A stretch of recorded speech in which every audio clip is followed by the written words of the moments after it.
Alright, well, welcome back to the Easter Team Strike Up, guys. I actually have to update the score because this is no longer reflective of the accurate score. And we'll explain this crazy difference coming up in a moment, because if you're just tuning in after watching your previous game, no, you did not miss a single game. Some complex stuff happened, we'll talk about it in a second. Unfortunately, as well, Penguins had to take off from the broadcast. Unfortunately, the MYI house appears to be suffering from a bit of an attack of the DDoS nature, but that's okay. Well, it's not okay. That's actually really unfortunate and really shitty, to be honest. But I will carry on. Spotted here in the lower left corner of the map, playing for the team Millenium, it is Adelscott. And his opponent in the upper right, playing for complexity, once again we have the resurrection of the STC. And to explain this map score, of course, as always, for the our Easter Team Strike Up broadcast, you can see at the top right that it is now 4-2 in the favor of Millenium. Now, you might be thinking, hey, it was just 2-2 a moment ago. Basically, Millenium came into the series. Sorry, let me back that. Basically, Complexity came into the series today knowing that they only had 3 players they could play. So they had agreed beforehand that if this went to Game 4, they would just take the forfeit and skip to Game 5 if that was the case.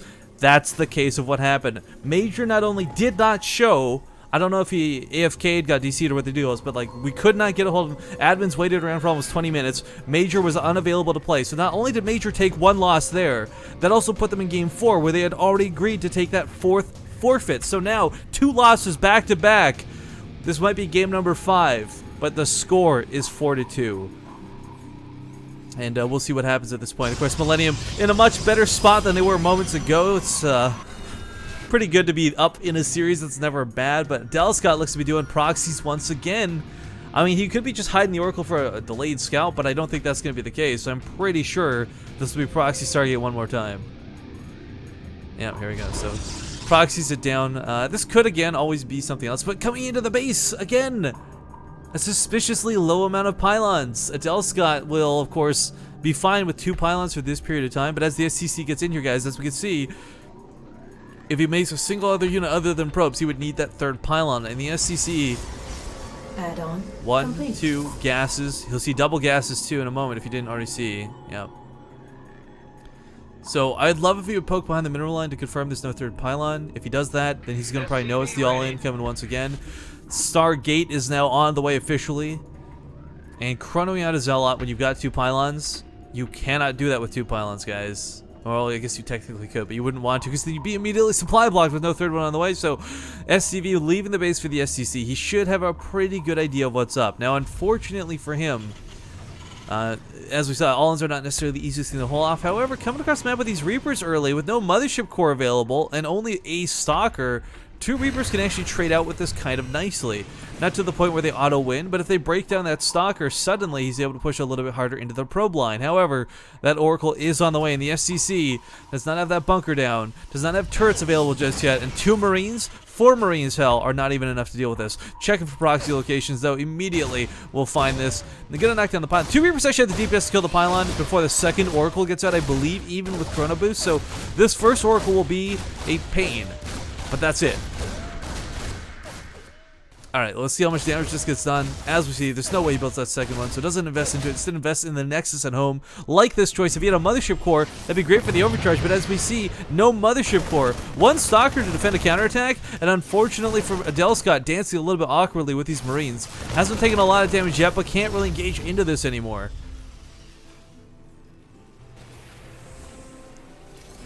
But okay, 2 Reapers heading southbound towards that Nexus. There's not a lot here at home to defend, but there's not that scary of a threat coming from 2 Reapers. And I missed first blood. I'm sorry, guys. But yeah, Stargate's been depowered at this point. No longer a threat. He's got the bunker down at the top of the ramp. Pretty okay.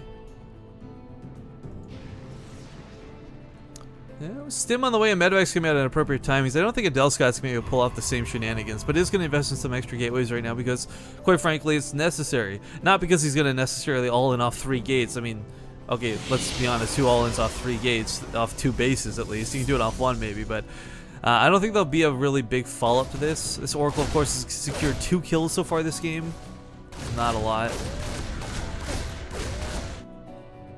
And actually, oh no, guys, the biggest mistake from Adelscott is not having a mothership core. This push coming would otherwise be shut down. I kind of was like, whatever. I was about to say he's pushing with a small amount of Marines, but the mothership core will hold it off. But that's not going to be the case. There's no mothership core, only an Oracle, which means no photon overcharge, which means these are Marines, this single Marauder, this push that would otherwise simply force out the overcharge and nothing more, could end the game.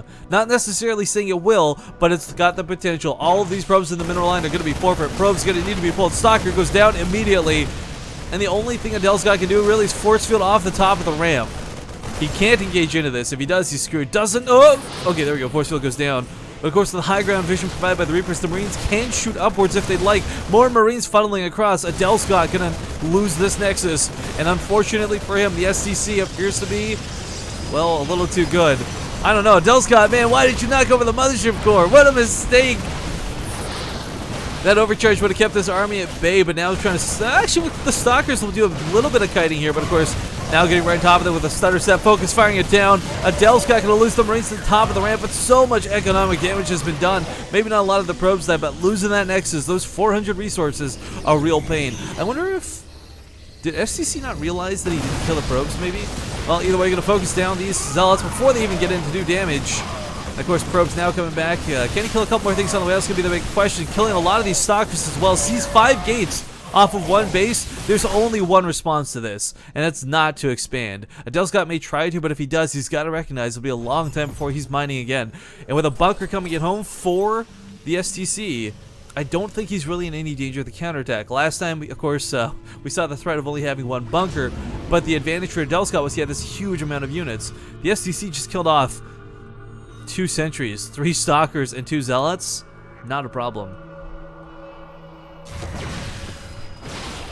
Just a small answer to chat. We got, was the Faceless 666 asking if you put Reapers in a bunker. The answer to that is yes, but not really worthwhile, if ever, because Reaper damage is abysmal. But what's on top of this too? Widow Mines, Medevacs. I mean, even if this was a blink all, in which it's not, this would be more than enough to hold it off. Widow Mines, of course, one-shot pretty much any Protoss ground unit, at least that comes out of the gateways, so they have the bonus damage versus shields. They will eradicate them, and unfortunately for the STC, or fortunately for the STC, his defense is going to be immaculate, but unfortunately for Adelscott, those Widow Mines were not used defensively, but are being sent offensively. And oh no, no Robo, no Forge. Stargate's going to get repowered, but if he makes an Oracle out of that, he needs to bring it back home immediately for detection, because the one from earlier, of course, was killed off. So these Widow Mines will actually sit in the mineral lines. Oh no. Sorry, let me turn my Australian on for this for emphasis. Oh no. Alright, bro's the first one. Not a lot of pros to go down here, but of course, now realizing the threats, Adelscott. 2 kills. Alright, these Widow Mines were not very lucky. Tries to push the main entrance point, but as time goes on, as those Widow Mines reload, oh, nice snipe of those sentries. So many of these going down. The importance of the sentries going down over the Stalkers, of course, is without those force fields, Adelscott can't break the bunkers. That's it, plain and simple. He can pick up the army if he wants to keep it alive. Does pick it up. Such good control. Salvage the bunkers to make more units behind this, though. Good game is going to be called. Tapping out. The SCC will bring this up 3-4. Oh, where's the title thing here? Titles? There we go. Sorry, I had the wrong ones. Nope, not 23. 3, there we go. Alright, guys, so complexity bringing it back. But let's not forget, the scary thing is Millenium's got a really, really good chance to win this overall series now that complexity is, from this point on to their last limbs. If the STC loses, they're done for today, and they're pretty much, I think, done with the season. I don't know if they've got more games to play or not, but yeah, that's really unfortunate that this score got so lopsided so quickly, but the STC says he won't be bothered by this in the slightest, so we'll see who they send out next.